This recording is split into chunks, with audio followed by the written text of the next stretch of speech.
What's going on, everyone? Welcome to a Tuesday edition of Back Your Play. BYP Rich Quinones is here. A lot of NFL stuff to get into. Don't forget Tuesday's edition from our good friends over at Played Against Sports. Check them out online, playedagainstsports.com/Woodbury for all your throwback jerseys, your merchandise, your used weights, whatever you need, whatever your little sports heart desires, they have it. So who was naughty? Who was nice? We don't know. We don't know. We're still trying to figure it out. Our good friend, our NFL insider, Lloyd Vance, kind enough to join us for a couple moments on this fine Tuesday. And my friend, just like that, we got news breaking left and right. We've got injuries. We've got playoff movement. We got guys retiring, coaches being fired, playoffs right around the corner. It's almost like you got to take a breath and kind of regroup. Q, it's like my mom's favorite show back in the day, Young and the Restless. It's Yeah. Ongoing soap opera, man. And there's always so many great storylines to look at. And you're right, injuries are really starting to rear their head, and you're starting to see teams position themselves for the playoffs. I want to get to what I think the last 24 to 48 hours, the three biggest stories. We'll start with, we'll get to JJ Watt announcing his retirement in a moment, but Nathaniel Hackett, right? I mean, how many times have we talked about this throughout the season? I thought it was a bad fit, and I want to get your opinion on this and tell me if mine is misplaced or not. I believe that listen, 4-11, you got to get rid of him. I understand Russell Wilson has just basically stunk up the joint. He's been horrible this year. You give up 51, national window, Christmas Day, you don't even show up. The handwriting is on the wall. Okay, I think we can admit to that. But I believe once they knew they couldn't get Aaron Rodgers, and they realized we're stuck with this guy, the Russell Wilson move to me was a panic move because everyone was waiting for all the other dominoes to fall. And after a while, you just realize you're going steady, you got engaged, you got married, and you wake up one morning, you look at each other and you're like, you know what?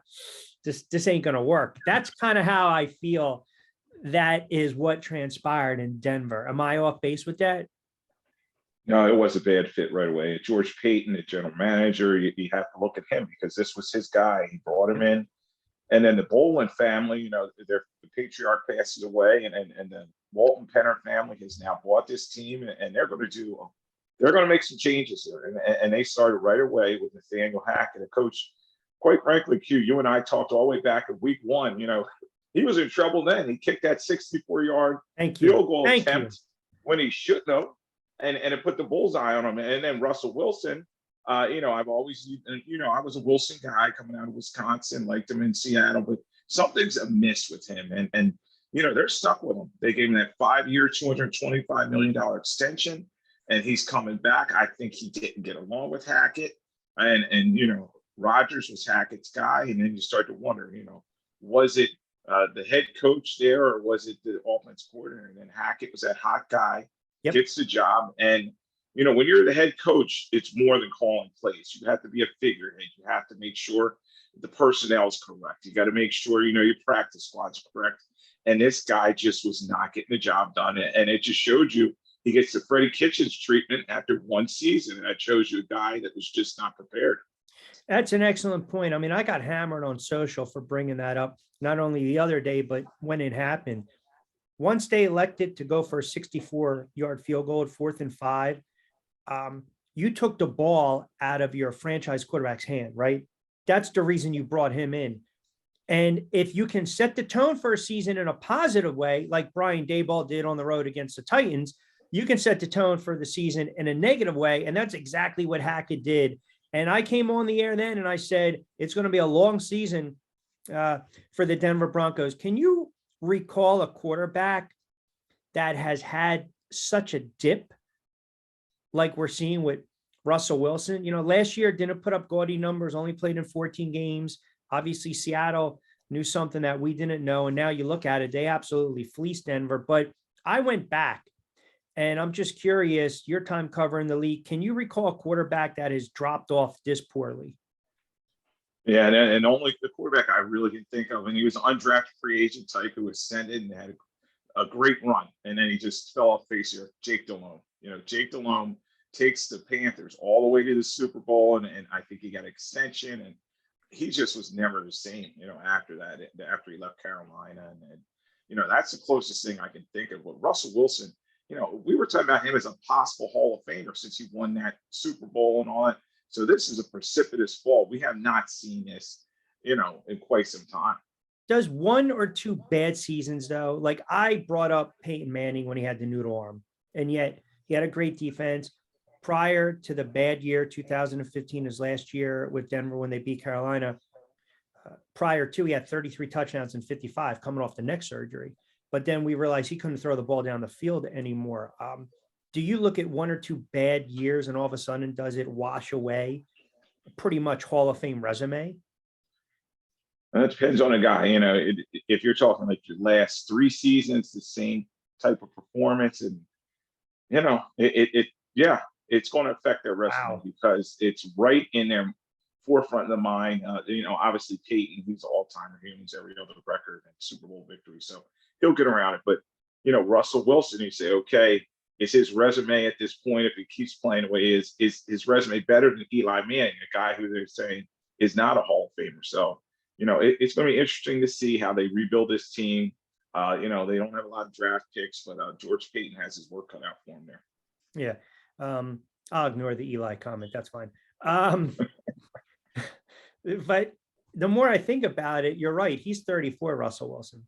So let's just say he has 5 or 6 really horrible years left. Then it's like the 2 arcs, right? Which is never a good thing.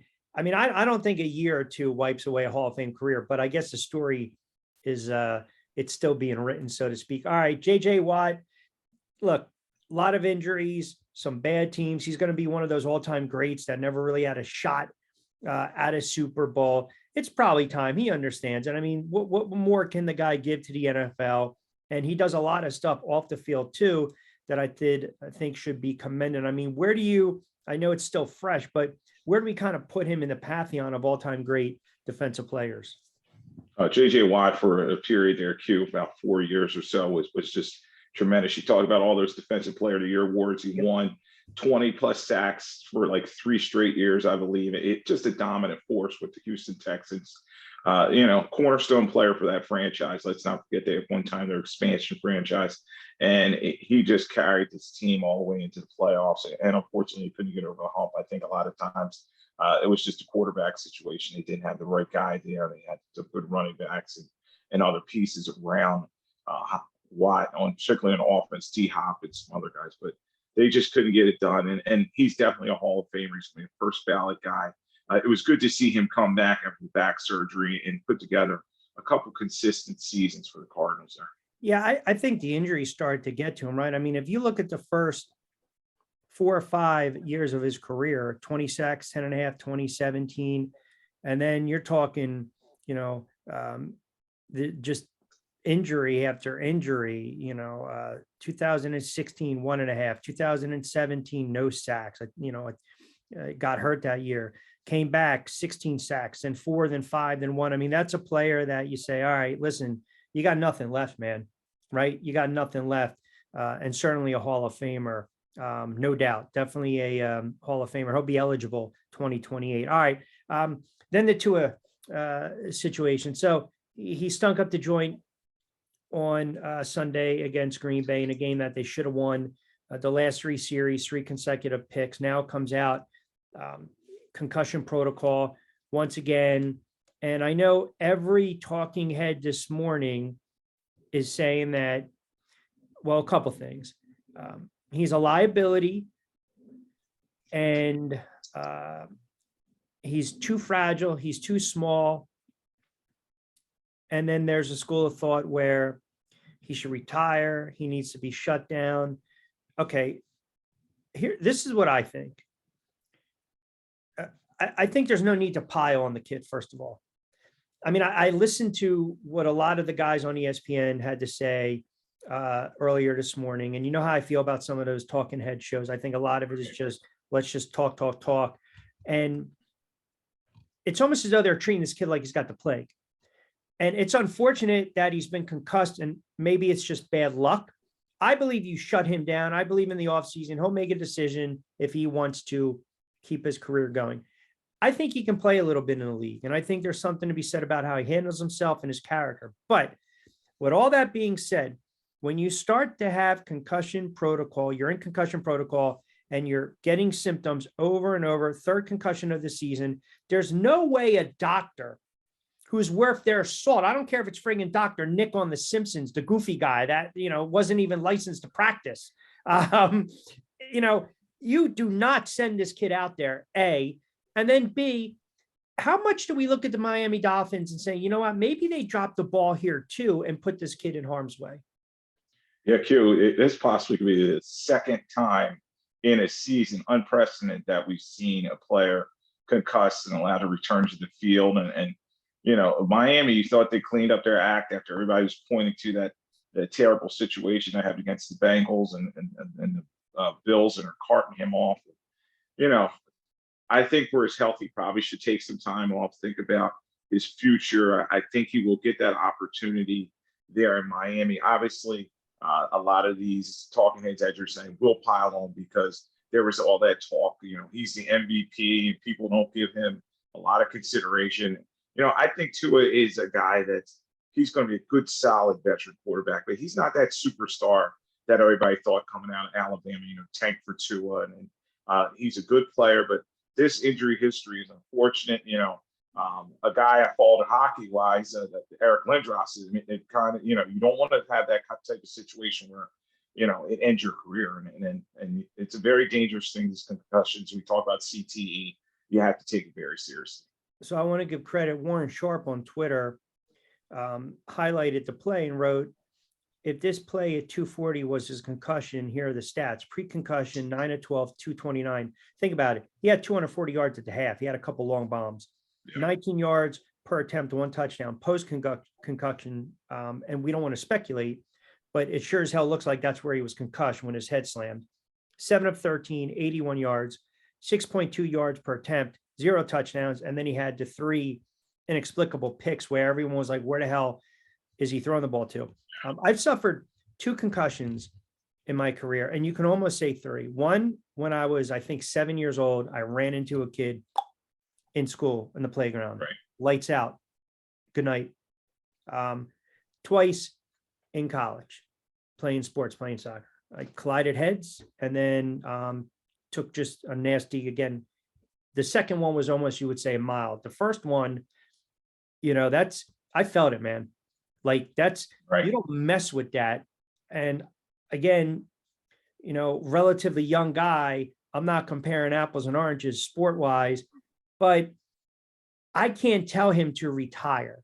No one can say you need to retire. That kid wants to play and we can appreciate that.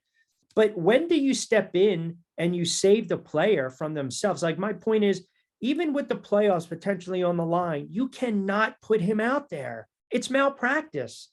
Yeah. So I know from coaching and my son's playing now in high school, the rules have changed so much, in terms of they do a lot of baselining now than back in the day. They're going to compare his original baseline to today, and they're going to make sure he's 100%. That's what they should be doing because there's just so much liability around concussions and not non-reporting and forcing players back in. And so, the Dolphins, they're going to have to talk to NFLPA. And the NFLPA is probably going to say, what did you do? Like I said, this is the second time that they've allowed him to keep playing, and they got rid of the original non-affiliated neurologist, and now they're bringing this new guy in to take a look at him. Obviously with HIPAA and all that, we're not going to know exactly what happened, but in terms of concussions, it's something later on with CTE. You can see it after, unfortunately somebody expires, but you can't really see anything on a CAT scan or anything like that unless there's bleeding on the brain or anything like that. So yeah, but we should take it seriously. We want to push these guys to play, but yet we will also say protect the quarterback. Like you can't have it both ways. You can't. And they might, because of this, look, you want to make the playoffs. I understand. And they've had the most up and down 3-0, then lose 3, then win 4, then whatever it was this year from Miami.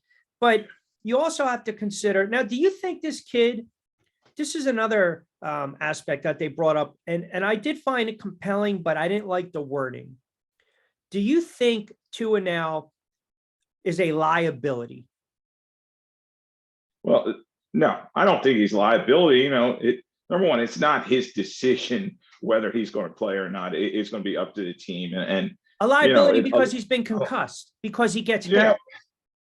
Well, no, I don't. It's part of the game. This is a violent game. It's not a contact sport. It's a collision sport. And unfortunately, you're seeing this where you have to protect the players. You have to take their helmet from them. Somebody obviously should have done that for him. Stephen Ross, who's the owner of the team, and now Chris Greer, who's the general manager, and the head coach Nick Daniel. They're going to all have to sit down and look at this. And Tua says he wants to keep playing. His family's worried about him, but he wants to get out there. But in the end, they have to do the best for him, and maybe sitting him down and saying, step away from this. We talked a couple weeks ago about the Steve Young situation at the end of his career. That's right. That last hit he took, really wasn't that pile driver that we all think is going to take somebody out. Once you get those concussions, and I talked about Lindros earlier, a guy who I studied and followed. Once it happens, anything could trigger it. It could be a little trip. It could be anything. It's your balance. It's all that. So it's when the brain is moving around in your skull. So, Tua, they probably should shut him down. They're 8-7. They still have the opportunity to still make the playoffs, get that 7th spot. But Teddy Bridgewater should go out there and try to win these games for him, not Tua. Correct me if I'm wrong. The Young play was in that playoff game against the Cardinals. It was Aeneas Williams. Didn't he hit him low and he fell back and hit his head, or did he hit him high? Yeah, it was kind of he kind of hit his head on that turf, that hard turf there, the World Dome, Trans World Dome, and he just was never the same. And you just sometimes you have to say, all right, what's best for me and That's a my fair family. point. So Yeah. So Tua, we'll see. All right, let me one more and then we'll get to some of these games. So the Jets, Mike White's been cleared. He's okay to return. Wilson goes to the bench. I said you shouldn't even have the kid active. And Mike White's finally cleared. Wilson, I got a lot of comments on this video on my thoughts on Wilson. I think he's done in New York. I think right now it stands he's a bust. It's unfortunate, because you would say there's a little talent there, but I just don't think he knows how to harness that talent. I think the spotlight, the moment's too big. And quite frankly, the game is way too fast. And it's set up where he's not good at this moment. He looks horrible and he looks lost. And I think he lost the locker room and he lost his teammates. I think he's done with the Jets. I know it sounds a little harsh, but what do you think? How crazy was that? You have a Thursday night game. You have the number 1 pick versus the number 2 pick. And it's like, all right, let's do 2021 all over again. And you see Trevor Lawrence is just ascending. I mean, and they tanked. They wanted to win that game, Lloyd. Remember the Jets won that game? Against the Rams. Yep. And then, so be careful what you wish for. So they got Zach Wilson. And now you talk about in terms of where he is in his career. They brought Strebler in. They bring Strebler in to run all around and make plays.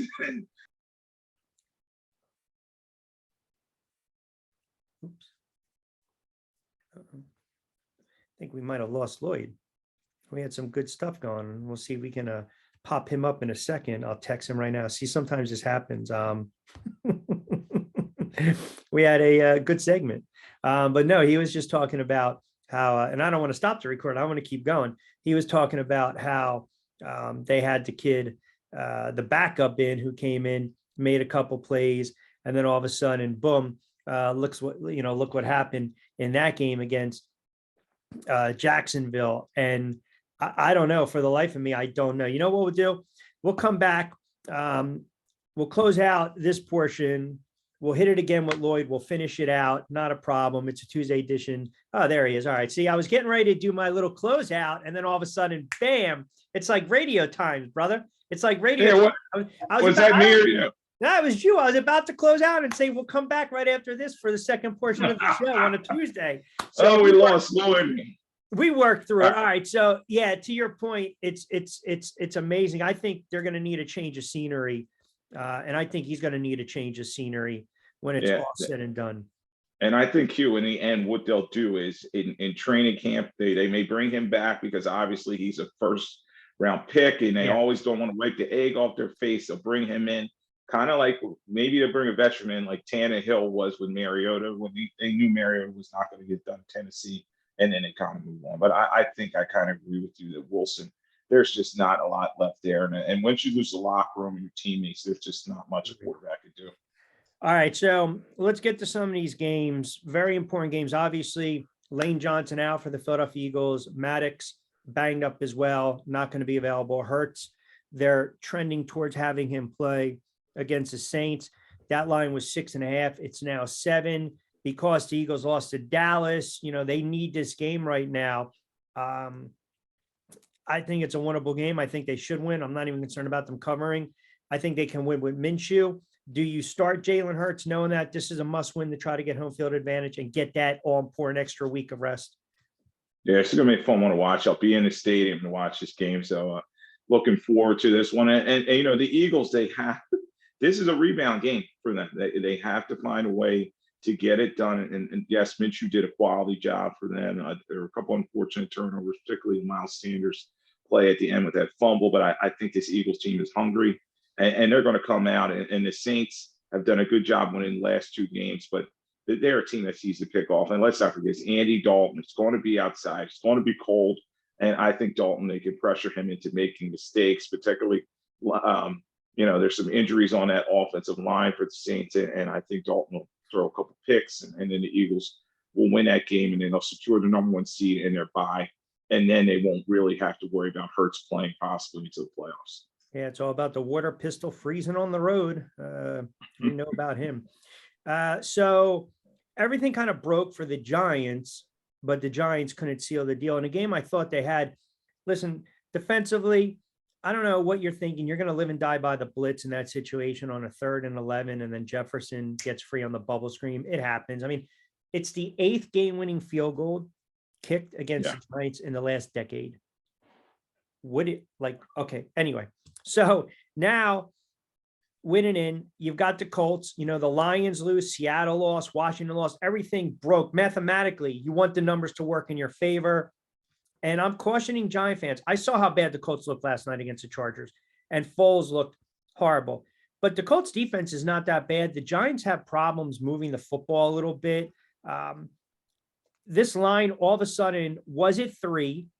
It opened at 3. Then after last night, it's ballooned up to 5. Hey, man, I don't give a crap if the Giants win the game 10-6, win it and secure playoff spot. I think they're going to have to run Barkley, and I'm not going to be surprised if Kafka opens it up a little bit and lets Daniel Jones sling it.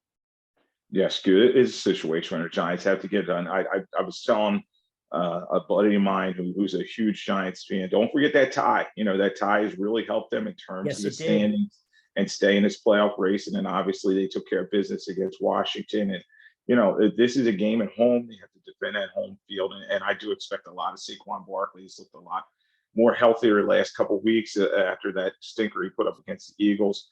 You know, you can't fault the Giants. They played a hard game and they lose on a 61-yard field goal at the end of the game. So, you know, there's still a lot of fight in them. You know, I'm not the biggest Daniel Jones guy, but as long as he can do that play action and hit some runs here and there, and their defense has really come along in terms of getting turnovers.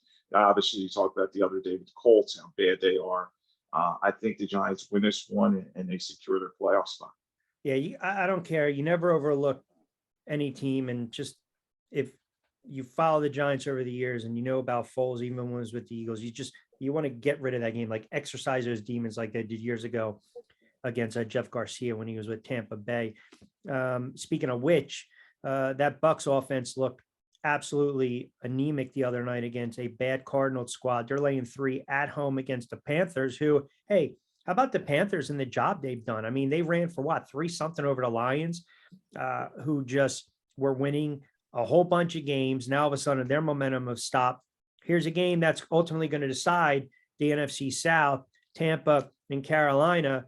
I don't know what to make of Tampa Bay. I really don't, because I watched this team And I'm like, well, first of all, remember, go back and watch the film when Carolina beat them. They were able to get to Brady. They caused a couple turnovers and they ran the football. Tampa's offense stinks. Like it's rough to watch, man. It really is. Who do you like in this game?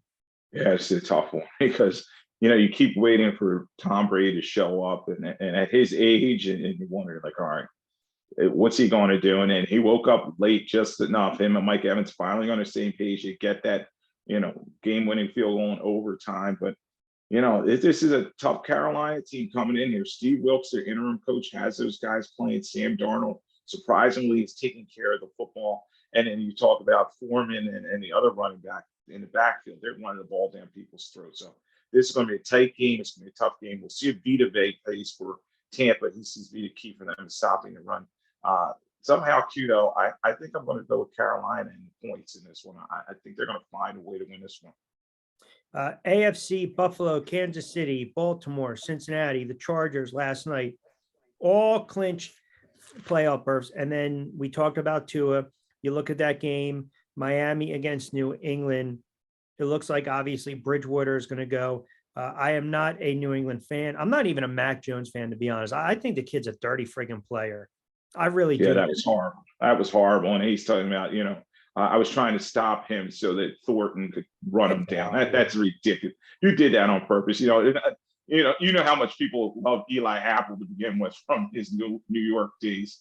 But that's just wrong. That's just wrong. And hopefully the NFL will find him. And Mac Jones, he seems to me he's like a coddled guy coming from Alabama. He always had it easy in college, and the NFL's tough. So if they lose this game, I won't cry over it. It's going to be exciting to see, can Miami come up north and win the game. But that's the thing. You talk about the Patriots. They're kind of leaking oil too. You had Stevenson with that very bad fumble as they're trying to close that game out, and it seemed to turn everything. I think though Belichick will find a way to win this game, but they need some things to break their way to make the playoffs too. So yeah, and the Jets catch a break when you think about it. Now the Jets, even though I hate the phrase "control your own destiny" because you really can't, that's why it's called destiny. But whatever. The Jets 7-8 against a Seattle team that I think peaked against the Giants. They've come back down to life, but they got to go on the road. So listen, I mean, it's a tough spot to be in. You would think their defense is going to make some plays and maybe Geno kind of reverts back to being Geno. But if you want a shot at the playoffs, if you're the Jets, you got to go out and you got to win this game late in the season on the road.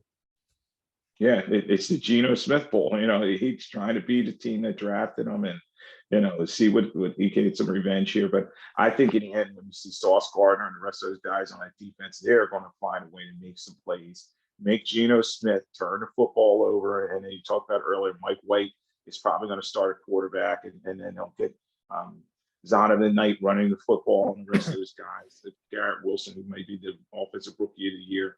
They have some weapons on the Jets. So I think with Mike White out there, he's going to inspire them. And I think Seattle is just like they're a feel-good story after losing Russell Wilson, but they're kind of falling apart at this point. Last one for you, since I like this game. I know there's a couple more, but I like this game to close out. Buffalo against Cincinnati.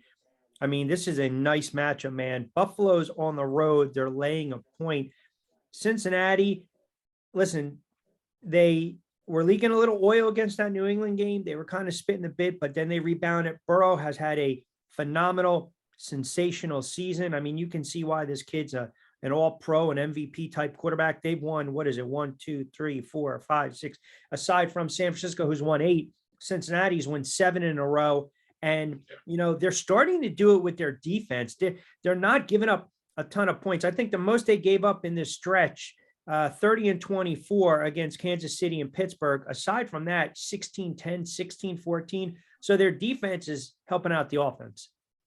Yeah, that defense, Jesse Bates is one of the best players in the NFL at that safety position. And, they're very underrated, and they're getting heat on the quarterback and timely turnovers. And as you're saying, they're stacking W's, and they're going to win that AFC North. And Joe Burrow is playing at that level that we talked about. Everyone thought he'd be when he was the first overall pick. So, very good matchup here. You got Jamar Chase versus Tre'Davious White, and that great defense for the Bills. And It's going to be interesting. Can Josh Allen protect the football? Because sometimes, even in wins, he's put the ball in bad situations. So, I'd have to tend to lean towards the home team, the Bengals here. They just seem to have something magical working here. And this is a playoff special. So we'll see if this is going to be a precursor to some of the playoffs. But this is two good quality teams, and I expect a very close game. Yeah, absolutely. I'm trying to think who your lackey would have been this weekend. I'm going to go out on a limb and say it was Denver. No, it was not Denver. The lackey, this is for all my Philadelphia Eagles cousins and supporters. It has to be Nick Foles. It's Nick Foles, the guy who had the magical year in 2017. He was terrible as a starting quarterback for the Indianapolis Colts the other night. He threw for only 143 yards, 3 interceptions in critical spots. So, they're on the favorable side of the field. He throws picks. And then he had a 3.4 QBR. I don't know how they figured that out, but that's awful. I think it's 100 is the highest. He had a 3.4. And then he was sacked 7 times. So crazy. The magic was definitely left here in Philadelphia because he was terrible for the Colts. All right. Game ball.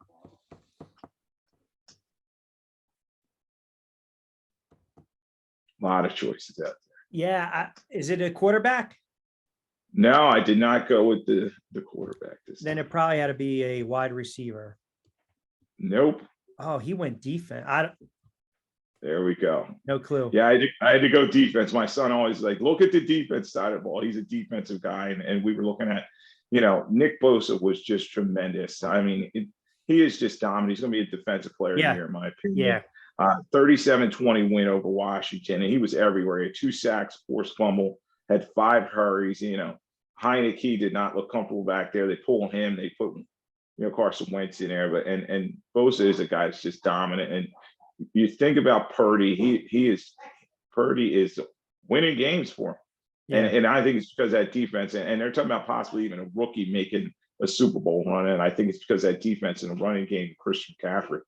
Unbelievable. He is Lloyd Vance, our NFL insider, at Lloyd Vance, NFL writer, researcher, historian, PFWA award winner, ESPN NFL network contributor, had a nice little stay with those guys in BCFHOF selection committee. And he's always kind enough to join us on BYP, even though we had a little bit of a glitch. It's like with the radio back in the day, hang up, call back. All right, my friend, always appreciate it.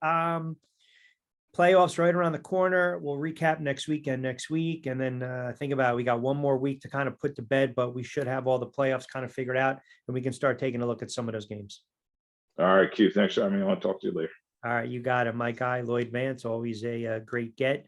We always appreciate him checking us out for a couple moments on a Tuesday. And of course, a happy new year to him and his family. Don't forget our Tuesday edition of BYP from our good friends over at Play It Again Sports. Check them out online, playitagainsports.com/Woodbury. They got the gift cards. They got used and new merchandise. They've got the throwback jerseys, the t-shirts, the sweats, the athletic apparel, the weights, everything your little heart desires. Check them out online. And also TriX57, the premier news streaming service in Atlantic City. All right, that's going to do it for a Tuesday afternoon edition of BYP. Later on this evening, Jovan Alford's going to join us. We'll get a little Philadelphia perspective. We'll hit on some of the games. We'll go into the NBA. We got a laundry list of good guests later on in the week. We're also launching a new show tomorrow, and I think you guys will enjoy it as well. As always, we don't ask much. If you like the video, comment, like, subscribe. We would love it.